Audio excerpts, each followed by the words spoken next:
Another story I heard about myself. This one happened in high school. We had this teacher in high school whose kid went to our high school. His name was Mr. McNamara, and his son Jake McNamara went to our high school. He was a sophomore when I was a senior, so he was 2 years behind me. And Mr. McNamara was an asshole.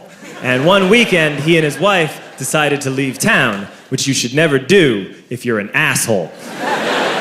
And Jake McNamara decided to throw a party at the teacher's house. Hooray! And everyone around town heard about it, and we all got up individually and thought, okay, let's go over there and destroy the place. I walked into this party, everyone I had ever met was there, and everyone was drinking like it was the end of the world.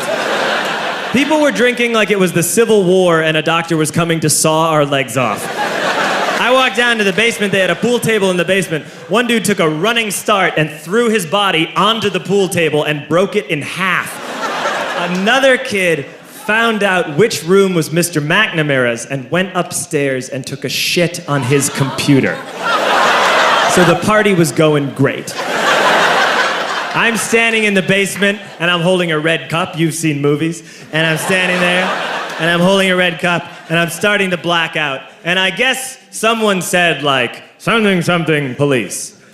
And in a brilliant moment of word association, I yelled, fuck the police! Fuck the police!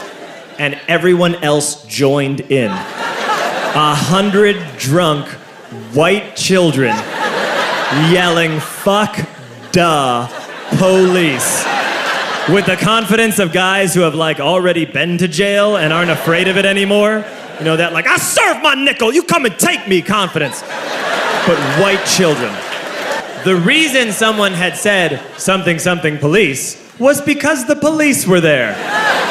So a Chicago police officer walked down the stairs and got to the bottom in the basement and looked out over a sea of drunk toddlers yelling, fuck the police, in his face. And he was almost impressed. He was like, wow. And then he leaned into his walkie-talkie and went, get the paddy wagon. And my friend John, who is now a father, this man now has a baby, he grabbed a 40, smashed it on the ground and yelled, scatter! And everyone ran in a different direction. We all ran in different directions. It was like that scene in Ratatouille when the humans come in the kitchen and all the rats go in different ways. We all ran in different directions. I ran into the laundry room and I jumped up on the washing machine and I crawled out through a window into the backyard and now I'm running through the backyard and there was this big chain link fence and I thought, I've never climbed a fence that high before. And then I woke up at home. On Monday, I went to school because that's what we did back then. And I'm walking into the school building, and who do I see but Jake McNamara? And he says to me, hey, were you at my party on Saturday? And I said, no. You know, like a liar. And he said things got really out of hand. Someone broke the pool table. Someone took a shit on my dad's computer. But the worst thing, he says, the worst thing is that someone stole these old antique photos of my grandmother, and my parents are freaking out about it. And I had that thought that only blackout drunks and Steve Urkel can have. Did I do that?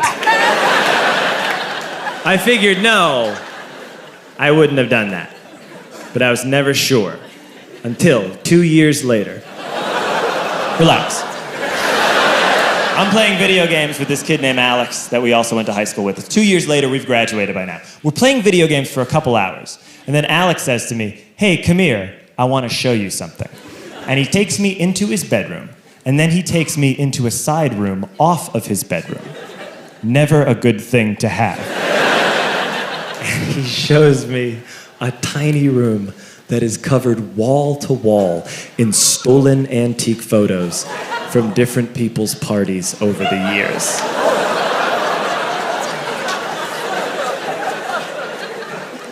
And I said, why? Why do you do this?